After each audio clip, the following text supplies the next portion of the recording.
Hello and welcome to the video. So today we're going to be looking at how I made this epic rugby commercial using the Canon R5C.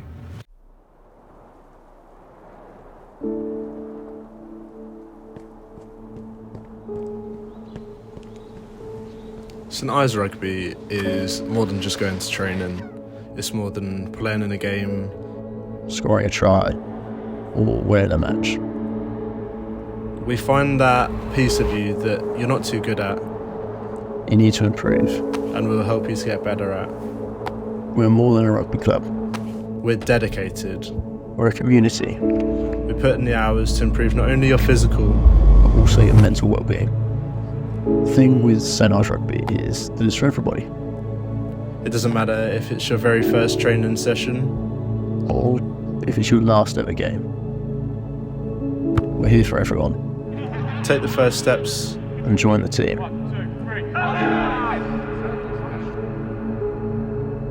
Before fully going into this video, I want to say a massive thank you to Canon for sending me out the R5C, a Cine 35mm lens and an 85mm as well. Now, along with this, I used a 70-200 of my own, but this was pretty much all the equipment I used for this shoot, so a massive thank you to Canon for giving me this amazing opportunity.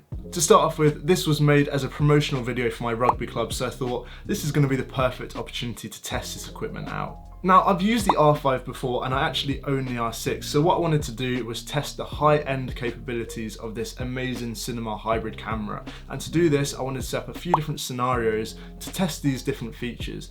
The first big thing that I wanted to test with this camera was the high frame rate capabilities. Now, with this camera, you can actually shoot 4K up to around 120 frames per second. So what I wanted to do is set up the perfect scenario for this. I brought it to a game and I shot people running, I shot them tackling, scoring tries, and etc. The second big thing that I wanted to test was the low light performance. Now, to test this, I started off with shooting some running at a sunset, and the big one, as you saw, was a lot of the shots at night with just using floodlights. Now, because I was on my own for this shoot and I didn't have the option to use a lot of my own external lights on the field and on the pitch, it meant that I just wanted to test the raw capabilities of this camera, so that's what I focused on. Now, moreover, having a camera like this in my hands, I just wanted to test all the other capabilities. So I just wanted to have fun with it and to just experiment, really. When it came to shooting this project, I was so overwhelmingly happy with the results. What I did was I shot the whole project in S-Log3, and I made sure to use zebras to make sure it was properly exposed the whole time. Now, with this project, we shot in a few different places. We shot running on a road where I used the gimbal and the camera.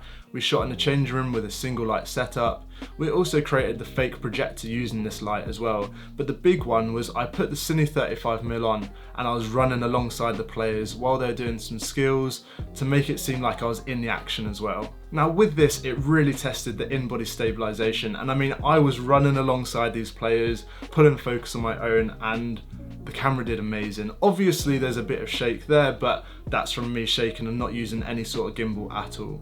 Another thing that I love about this camera, and this was a big problem with the R5, the R6, is overheating. Now, with this, as you can see on the back, there's a big fan. I had a few worries beforehand thinking that this might get in the way, might add lots of weight to it, but it didn't at all. And it meant that I could record as long as I could until the battery died or I ran out of SD card space. When using this camera in low light, it didn't struggle at all. And I mean, I tested it. I shot some of the scenes in the back of a car when it was pitch black. There weren't any lights whatsoever, and that was the only time I saw any sort of grain with this camera. When using it for the main scenes under the floodlights, there wasn't any problems. I used an aperture of 2.8, so I could have gone even lower if I wanted, but honestly, it was a powerhouse when shooting all the dark aspects of this project. Now, talking about the big part of this camera that I really wanted to test, it was the high frames per second. Now, this would have been a single sell point alone for me and would have sold the camera to me.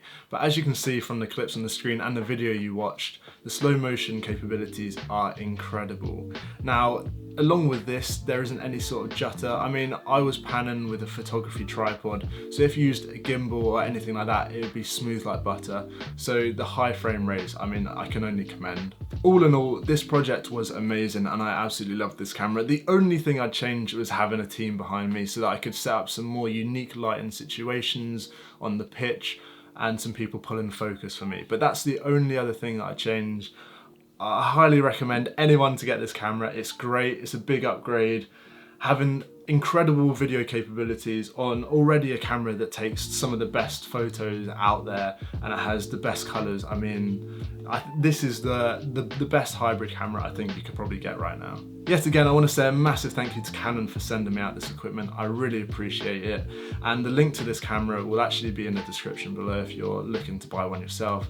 But yeah, thank you guys so much for watching. I really hope you enjoyed the video, and I'll see you in the next one. Thank you for watching.